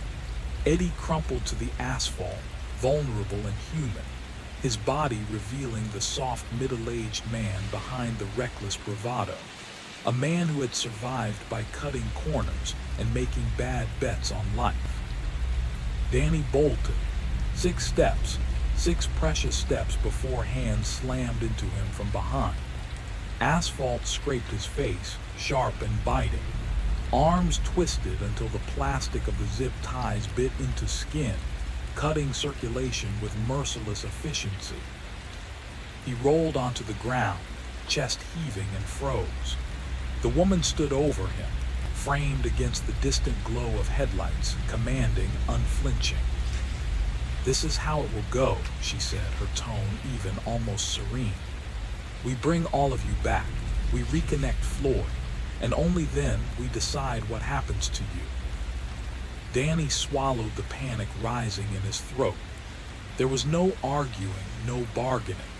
Every step, every second had been orchestrated. And now, the story of their night, their choices, and the reckoning waiting for them inside was about to unfold. Danny tried to speak, voice breaking as he mentioned his children. The woman didn't raise her voice or sneer. She simply said he should have remembered them before trespassing into a dead hospital to strip it for wire. It wasn't punishment in her tone, just a statement of cause and effect, like gravity or rain. They hauled the brothers across the cracked lot. Eddie dragged uselessly, breath still shallow from the blow. Behind them, Floyd's wheelchair rattled over the asphalt, pushed by Mark, who wept openly now, tears soaking into his collar as if he couldn't stop even if he wanted to. The entrance yawned wide, black and waiting. One by one, headlamps flicked on. The door sealed behind them with a sharp, final sound that echoed too long. Inside, the woman led the way through winding corridors. Danny tried to count turns, to mark corners in his mind, but his thoughts refused to line up. Every plan dissolved the moment it formed. They passed the secured junction again. The camera overhead tracked them smoothly, its lens adjusting with a quiet whir. The indicator flashed, the door unlocked, and the clean corridor opened like a throat. Lights buzzed overhead. The scent of disinfectant hung thick, failing to hide something deeper beneath it, something stale and human. the smell of a body that should have been allowed to rest. They rolled Floyd back into the room. The monitors still chirped steadily, faithfully reporting to no one. Hands lifted him from the chair and into the bed with practiced ease. Too practiced. Danny saw it then. This wasn't new. This ritual had been repeated countless times. Tubes slid into place, pads pressed to skin, lines secured. Someone raised the breathing tube, but the woman stopped them with a glance. "Not yet," she said. "Let him breathe. Let him remember." Danny and Eddie were forced into chairs at the foot of the bed, wrists bound tight. They were positioned carefully, deliberately, front row seats. She spoke casually, like a teacher explaining a lesson. "Pain," she said, "isn't universal. It bends to the person experiencing it. Floyd had proven resilient, more than they'd expected. That meant adjustments." She turned a dial. Floyd's body seized as if struck by lightning. His limbs locked, his spine bowed. No scream escaped, only the awful silence of a mouth stretched wide with nowhere for sound to go. The monitors spiked, alarms sharpening into panic. She counted softly under her breath. When she reached 10, she eased the control back. Floyd collapsed into the mattress, breath tearing in and out of him. Blood stained his lips where teeth had met flesh. His eyes fluttered, unfocused, drowning.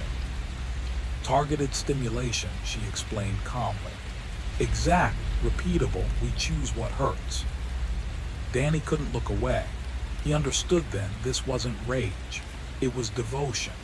And devotion, when twisted, was far worse than hatred. Like fire crawling under his skin or ice cracking through his bones. Pain so complete it convinced the brain it was being destroyed, yet left the body untouched. Eddie was crying without restraint now. Full, broken sobs. Danny couldn't tear his eyes from Floyd. The old man's pupils were gone again, eyes washed pale, his face slack like something emptied out. Slowly, agonizingly, awareness seeped back in. His gaze focused. He knew where he was. He knew what was coming. The woman folded her hands. Now they needed to discuss the brothers. There were choices, she said. The first was mercy, release them and trust silence. The second was certainty, ensure silence forever. The third option she left unfinished, letting it hover in the room like a held breath. In the quiet, Danny heard everything. Floyd's ruined breathing, Eddie's sobs hitching in his chest, his own pulse slamming like it was trying to escape his ribs. Mark wiped his face and said they should just kill them. The woman shook her head. Too simple, too messy. Two men vanish inside a condemned hospital and suddenly everyone shows up, police, inspectors, thrill seekers. Attention was poison. They couldn't afford it. "So what then?" someone asked. She studied the brothers carefully, eyes moving back and forth as if measuring weight, calculating usefulness. "They work," she said. Eddie lifted his head, disbelief cracking his voice. "Work." Floyd's survival, she explained, wasn't passive.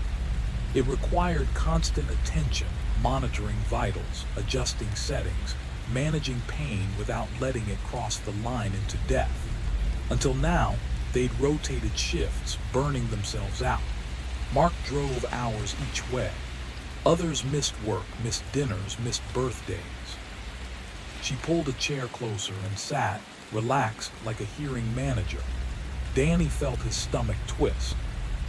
The brothers needed money, badly, desperate enough to trespass and steal wire.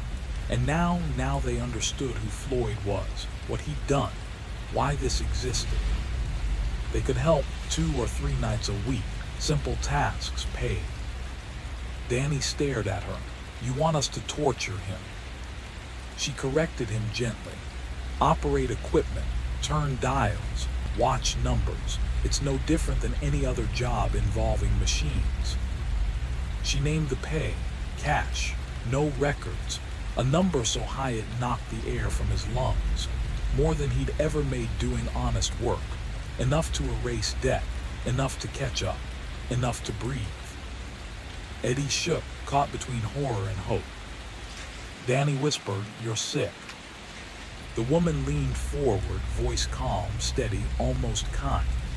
Floyd caused 42 people to die awake, paralyzed, burning from the inside while their families watched helplessly. The system called it justice and walked away. No consequences, no reckoning. "So we became it," she said simply. Floyd stared at Danny then, fully conscious, fully aware. There was no laughter left in his eyes now, only fear. And Danny realized the worst part. This wasn't a threat. It was an offer. Him a farewell banquet, a pension, applause. He walked out clean. He got birthdays and holidays and grandkids on his lap while the people he ruined were lowered into the ground. Is it really madness to want balance? Danny tried to call it killing. His voice sounded small even to himself. The woman corrected him without heat. "No, killing ends suffering. This doesn't. Floyd remains alive, that's the point. He wakes up, he breathes, he remembers, every single day." Eddie's tears dried into something worse, emptiness. "And if we refuse?" She stood, smoothing her coat, already finished with the conversation. "Then you become a risk, and risks get handled." She paused at the door, almost thoughtful. "You have until morning. We'll bring food, try to rest. People make clearer decisions after sleep." Then she was gone, the others followed, footsteps faded, a door closed softly. The room returned to its rhythm, machines clicking, lights humming, Floyd's ruined breathing filling the space like water in a sinking room. Danny lost track of time. Minutes stretched, an hour, more. His wrists burned where the restraints cut circulation. Eddie finally spoke, voice flat. "We're dead either way." Danny wanted to agree, but something about the woman lingered. Her calm, her logistics, the way she'd spoken like this was already decided. Killing them would complicate things. She hadn't wanted complications. Floyd's eyes opened. When he spoke, it was barely there, sound clawing its way out of his throat. "They won't kill you." Danny leaned forward. "How do you know?" "Because that's not how they recruit." The word hit harder than any threat. Floyd explained slowly, painfully. They let people go after time, after shifts, after money changes hands, after hands learn which dials to turn, after the line between observer and participant disappears. "That's how they got Mark," Floyd whispered. "He worked the prison morgue, saw what I did to his brother. They found him, gave him purpose, gave him permission." Eddie closed his eyes. Jesus. "They'll do it to you," Floyd continued. "They'll pay you, convince you it's justice, let you believe you're better than me." Floyd swallowed, breath rattling. "And one day you'll wake up and realize you've been hurting an old man for months. And by then, you won't be able to stop, because you'll belong to it, same as me, same as them." Danny felt something collapse inside his chest. Not fear, not anger. Understanding. This place didn't destroy people by force. It waited until they agreed. Something split inside Danny. Not loudly, not all at once, but deep and permanent, like a crack spreading through stone. "Why are you saying this?" he asked. The man on the bed struggled for breath. Each sentence dragged itself out of him, sharp and costly. "Because you deserve the truth. You thought you grabbed a helpless old man for quick money. Easy score. You never stopped to wonder why someone would hide a man like me in a rotting hospital." His eyes drifted, unfocused, lost in years that refused to stay buried. "You saw cash. That's all I ever saw too. A paycheck, a shift, I never asked who was on the table, never cared why they were screaming. His voice wavered. At first I was careful, precise. I told myself that meant I was still human, but time dulls everything. I stopped checking numbers, stopped confirming placements. I showed up, pushed through, went home. He swallowed hard. 42 people died because of that carelessness. Not quick deaths, not quiet ones. Grown men trained to see violence had to turn away. Families were forced to watch their loved ones unravel inch by inch. He stared at the ceiling, and now here we are, all of us, the punished and the punishers, breathing the same air. Moisture gathered in his eyes, not tears, just leakage, as if something inside him had been broken for decades and finally gave up holding itself together. The door creaked open. A man stepped in carrying a plastic tray stacked with wrapped sandwiches and water bottles. He moved slowly, deliberately, like sudden motion might wake something dangerous. He placed the tray down, reached into his pocket and pulled out a knife. Danny's body locked, but the blade went to the restraints instead. One by one, the ties fell away. Bathrooms there, the man said, voice hollow, mechanical. Eat, rest, morning comes soon. There was no cruelty in his tone, no kindness either, just exhaustion. He left without another word. Danny and Eddie sat there, unbound yet trapped. The food waited between them. Cheap bread, processed meat, survival fuel. Danny's stomach screamed, but the thought of swallowing made his throat tight. Outside the narrow window, the sky shifted toward that pale blue before sunrise. The hour where everything looks drained, unreal, like the world hasn't decided whether to keep going. With daylight would come her, and the decision that wasn't really a decision at all. Danny's eyes drifted back to the bed. The old man's eyes were closed, resting or pretending. Either way, his face was calm, calmer than Danny had felt in months, calmer than he believed he'd ever feel again. Eddie whispered, barely breathing the words, "We could run." "Where?" Danny answered. "They know everything. They know about Chloe, about Mason, about where we sleep." Silence swallowed the room again. And in that silence, the truth settled in. Escape wasn't blocked by walls or locks. It was blocked by knowledge. Once you saw this place for what it was, you didn't leave it. You became part of it. Danny sat back in the chair, feeling the weight of every second pressing down on him. Outside the window, the first light of dawn smeared across the cracked asphalt of the parking lot, pale and gray over Rust Belt, Indiana. Somewhere beyond these walls, people were waking up, pouring coffee, catching buses, living ordinary lives that didn't include makeshift torture chambers, condemned hospitals, or men kept alive for revenge. Lives where you showed up, did your work, clocked out, went home. Simple, clean, legal. He thought of Chloe and Mason, of promises made long ago, dreams of roller coasters and laughter under summer skis. Chloe finally tall enough to ride the big ones. Mason scared of heights but trying to be brave for his sister. The money from this job could restore those promises, could give him the life he swore he would provide. All he had to do was obey. All he had to do was press buttons, adjust dials, keep someone alive to hurt him, but controlled, precise, calculated. The sandwich in his hand tasted like sawdust, but he forced himself to chew. He needed something solid, something real to anchor him to this world.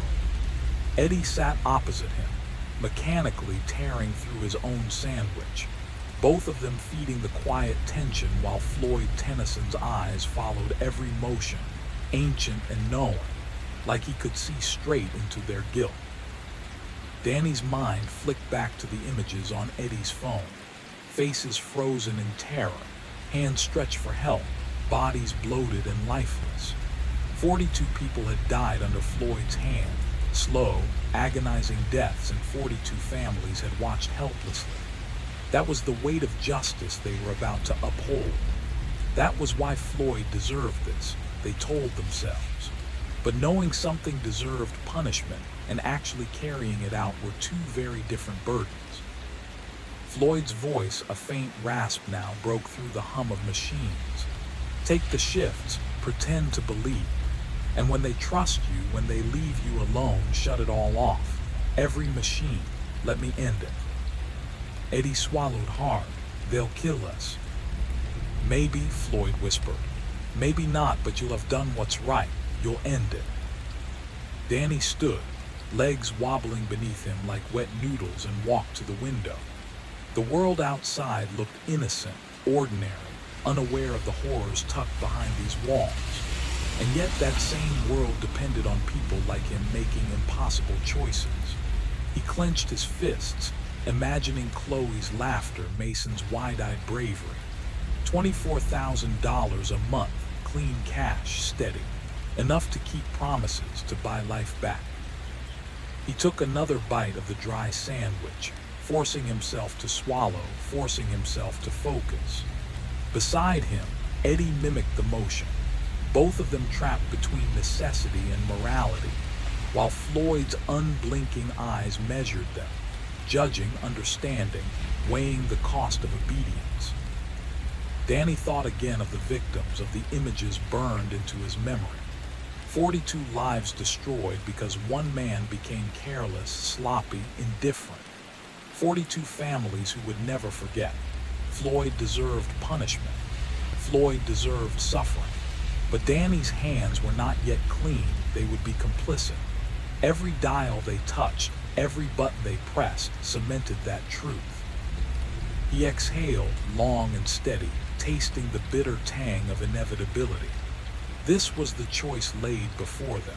Survival and redemption intertwined with moral compromise. They would play their part. They would feed the system, keep the old man alive, follow the rules, until the moment came when they could finally decide, finally act, and end it all. And Danny, staring out at the pale dawn, felt the impossible gravity of it all settle in. Life, death, justice, and survival, woven into a single choice, and he could feel the weight of it pressing down like a hand on his chest. Had never hurt anyone before who had skirted the law with petty theft, now standing on the edge of something far darker. The door clicked open at precisely 7:30. She entered alone, radiant in a calm, controlled way. Her hair was damp, still smelling of lavender and morning coffee, the faint comfort of a life untouched by cruelty. She had probably kissed her husband goodbye that morning, promised him dinner, moved through her ordinary world unaware of the monsters she orchestrated. Well, she said, eyes sharp, scanning the three men before her. Eddie glanced at Danny. Danny glanced at Floyd. Floyd stared blankly at the ceiling, the weight of exhaustion written in every line of his face. We'll do it, Danny heard himself whisper, and the words felt alien, as if they belonged to someone else entirely, a version of him who could cross lines without hesitation.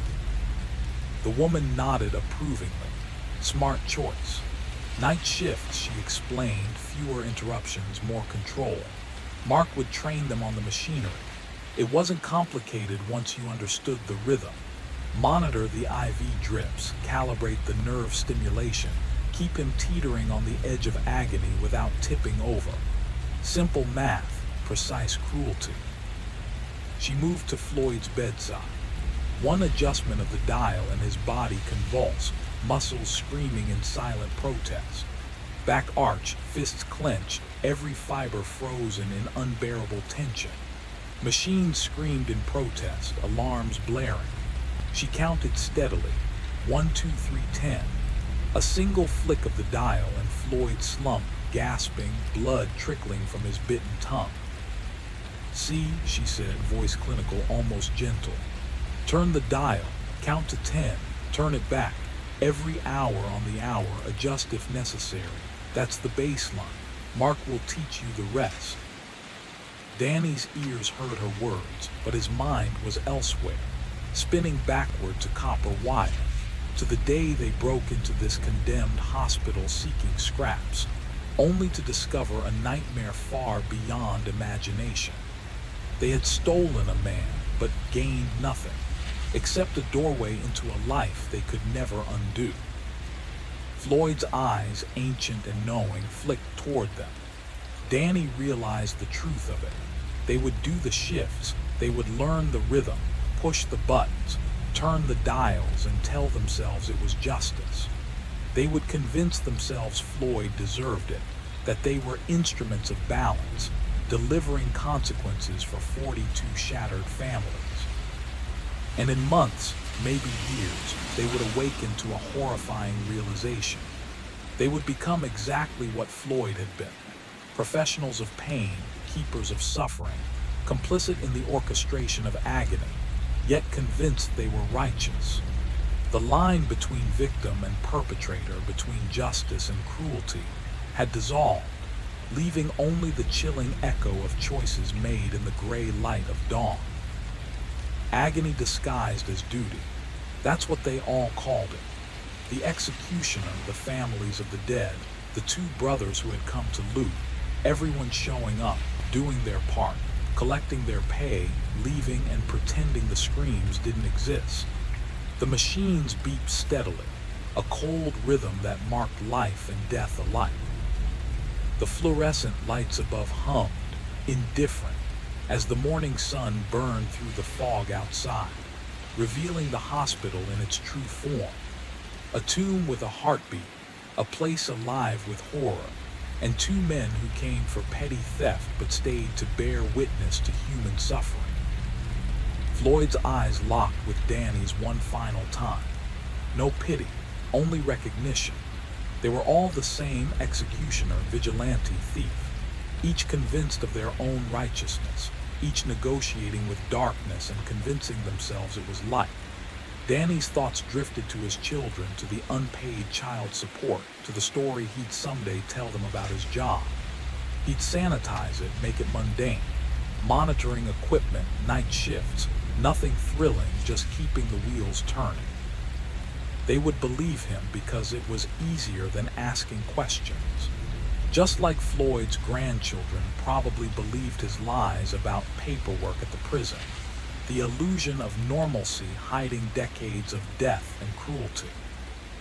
The woman's voice continued, explaining schedules and pay structures, but Danny barely heard it now. It was just another hum in a room of machines that kept the dead alive and twisted the living into ghosts. Eddie's hand found his, cold, clammy, trembling. Two brothers who came for copper wire, now caught in a nightmare far beyond their reckoning, waiting for instructions on how to inflict suffering with surgical precision. Outside, the distant highway buzzed with life, cars carrying people to work, to school, to ordinary lives. The sound was faint, steady, like a heartbeat, like the monitors, like the electricity coursing through a building that should have been dark. The woman handed Danny a clipboard, a schedule laid out in neat rows. Names he didn't know: Carla, Stephen, Susan, Mark, Jennifer. Ordinary people with ordinary lives, coming 3 nights a week to make an old man scream. His hand trembled as he took it. His own name was at the bottom, inked neatly next to tomorrow's date. 11:00 p.m. to 7:00 a.m. 8 hours. $160. $20 per hour to dismantle the remnants of a man's soul. Their first shift was tonight. Mark would guide them through the process, she said. Easier than they thought. And Danny believed her. That was the worst part.